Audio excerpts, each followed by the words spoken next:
What's up, guys? It is John from Side Hustle Experiment. In today's video, we're gonna cover how I did over $22,000 in the month of May, which sounds amazing, but the problem is I will make about 10% profit on that, which really sucks. So basically, out of the $22,000 I made, after fees, expenses, cost of goods, all that kind of stuff, I'm gonna make about like $1,500, which is terrible.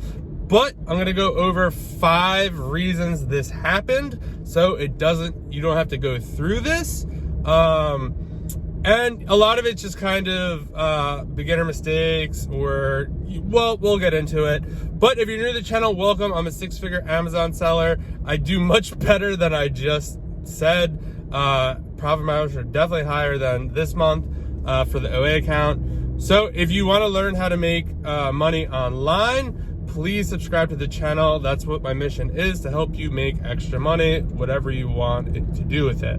So let's just get into it. The 5 reasons that how I screwed up this month, or not really screwed up, I learned. So it's not like a bad thing. Obviously it's not great, but it could have been a lot worse. I could have lost money. I didn't lose money.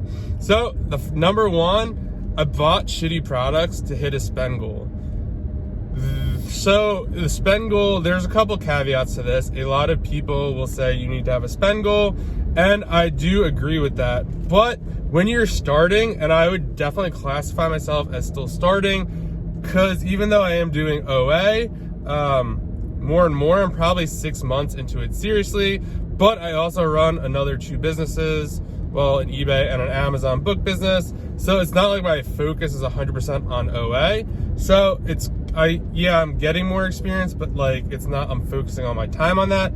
So trying to hit a spend goal, I don't know, is kind of like you want to hit it so your sales keep going up, because the idea is if you spend $1,000 a day and you're going to make 30% on that, you're going to make $300 a day, times that by the end of the month, you're going to be looking really good.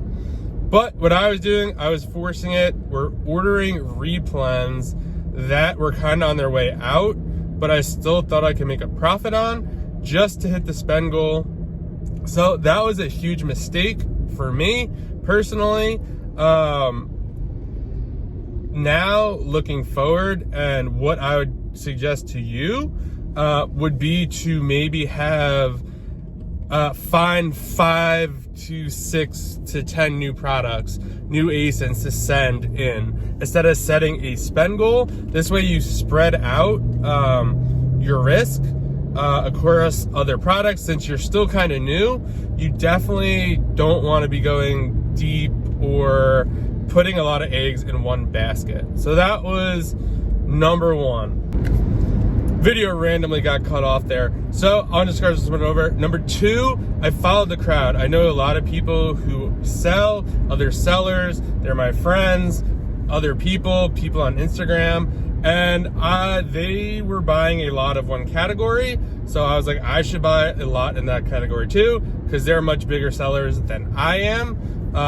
So obviously there must be something to that, but it didn't really. Some of it worked and not all of it worked in a certain category. I really don't want to say the category. Maybe in another video I will. But I feel like when you follow the crowd, though, in some instances you should. Like if you're watching how people source, like that's good. But if you're buying exactly what they buy, that might not be so good, because they have a different business model. They have different margins. When you run a much bigger business and you can run on thinner margins, that is definitely different. They're also more experienced, so maybe they're buying stuff in the category that I am not, or I'm buying stuff in the category that they know will not sell. So you really just have to do what's best for you and kind of follow your own path. Listen to people who are further along than you, but maybe listen their technique, not necessarily what they're buying, the brands they're buying, the category they're buying in. So yeah, that was kind of number 2. Number 3, I didn't source that much. I only spent about, I should have tallied it before I did this video, but about maybe I'd say $10,000. And the only reason I was able to spend that much is because I spent like $2 or $3 grand this weekend on Memorial Day sales items. So yeah, only $7 grand. The month before I spent about 17,000. So a huge cut in the spend, partly because I was having a lot of trouble with products. So I wanted to take a step back. So the stuff I was buying wasn't doing well. So I kind of wanted to liquidate that, stop spending, look at what the problem was. And I'm kind of going through the problems with you now that I identified. And on the flip side of that, I also hired a virtual assistant. So a lot of my time this month was tied into training them. So when we first started, all the leads were pretty bad. And then as the week goes on, they got a little better. Then the next week they weren't that great. But after about 5 weeks, we're finally at the stage where a majority of the leads they are sending are good, and I'm buying them. But every morning I spend about an hour or two going through the leads. They would send maybe, I don't know, between 5 and 8 leads. An hour to 2 sounds a lot, but I was making videos for them, showing them why I would buy something, why it was a good lead, or leaving them feedback in a spreadsheet, why it's not a good lead, what I saw, having meetings with them in the morning to kind of hash out stuff that kind of had to stop. So a lot of time was spent doing that. So then once that was done, I also had to like do books and eBay and stuff like that. So I didn't really have a lot of time to source. So part of that is a lot of the month, which let's just roll into the next one. Number 4, I liquidated a lot of bad inventory. So like I said before, I made a couple of shitty buys because I was forcing the spend goal. So with that comes, now you have to liquidate the inventory and take a loss on it. So with that being said, yeah, I took a loss on probably 5 to 8 SKUs. Nothing crazy, probably like $2, $3, $4 losses. $4 I think was the highest, but most of them are like $1 or $2 per SKU, which isn't terrible in the grand scheme of things. But when you're just liquidating product and not sending in good new product, your ROI goes way down. But you're also recouping cash, getting that money back. A lot of that stuff was older stuff. That's about probably 45 to 60 days. So yeah, it didn't pan out. It was time to get the money back. So yeah, that was one of the issues as well. And you know, it's a learning experience, and I've been keeping like notes. Basically, you know, sometimes you get like the feeling where it's like, I think I could go one more time with this replan. Like now I'm no longer doing that. Like I am going by the data and I'm not going by feeling, but it's more like looking at the keep it chart and being like, the last time it looked exactly like this, it went to shit. So I'm not going to do that again. So it's more that.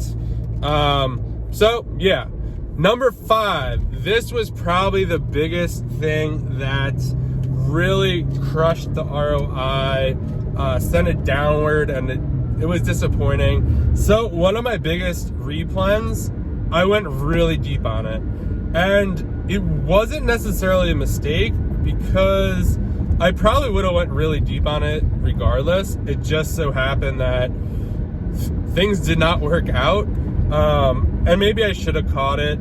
But basically, one of my biggest replans, I was selling it for about, I think I was selling it for close to $50 at the high, and I was making about $4 to $5 per unit.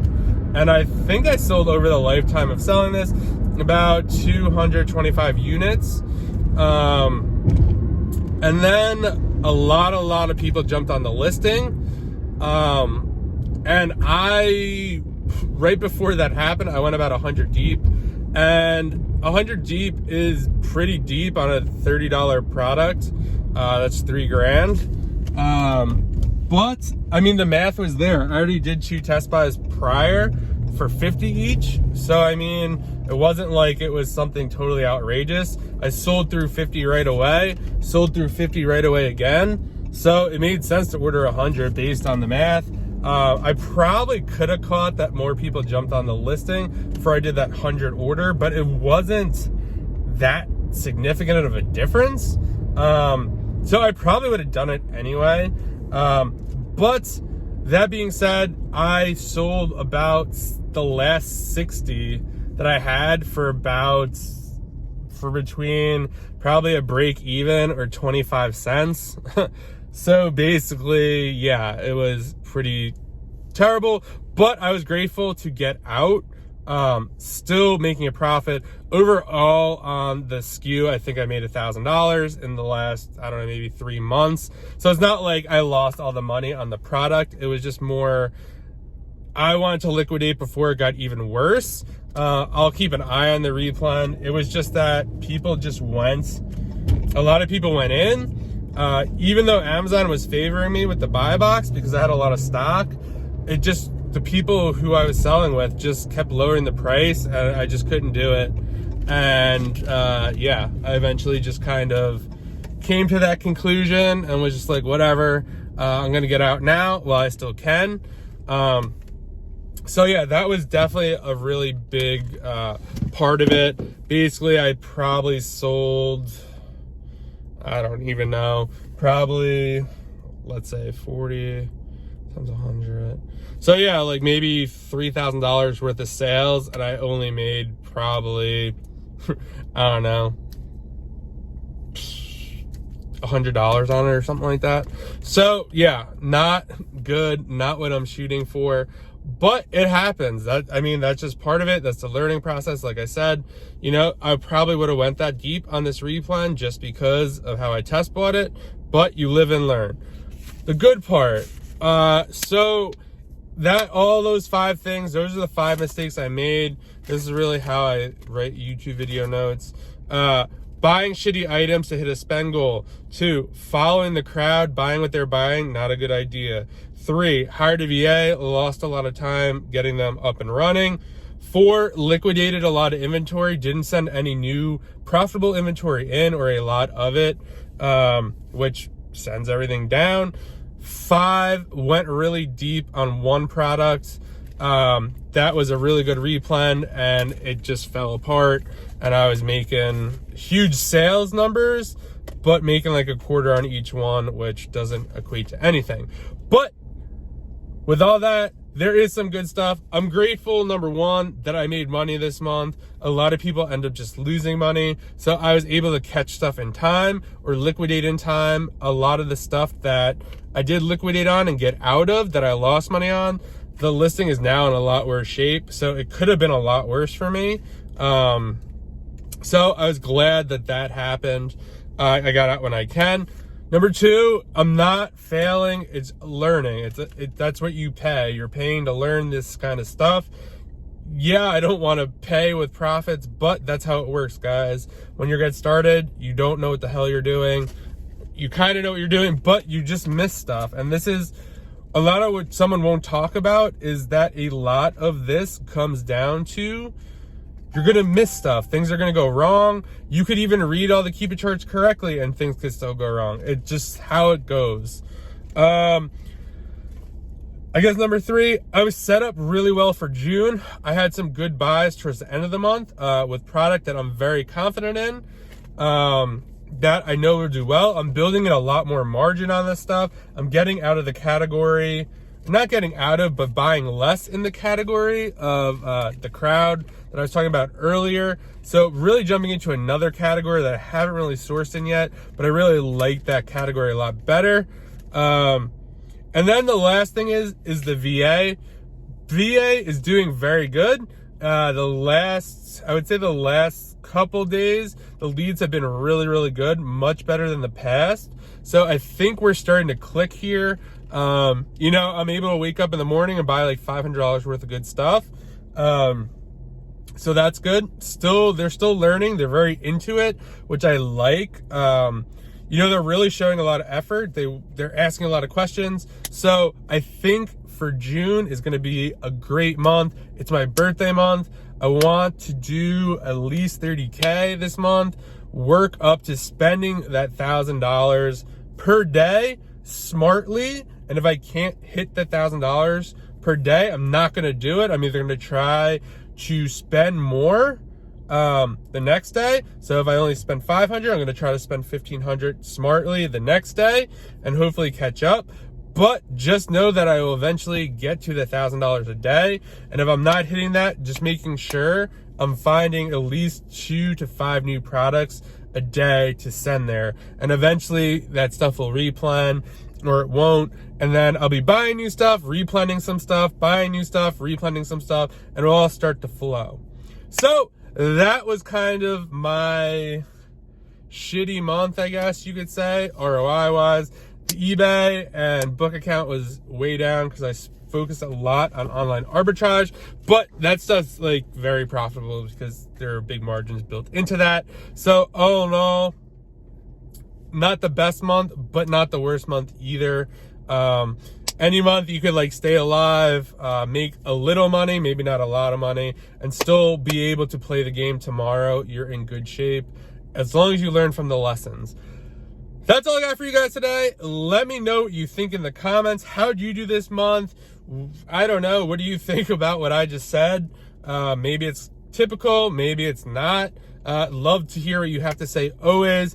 Please like the video, please subscribe to the channel, and I'll see you guys in the next video.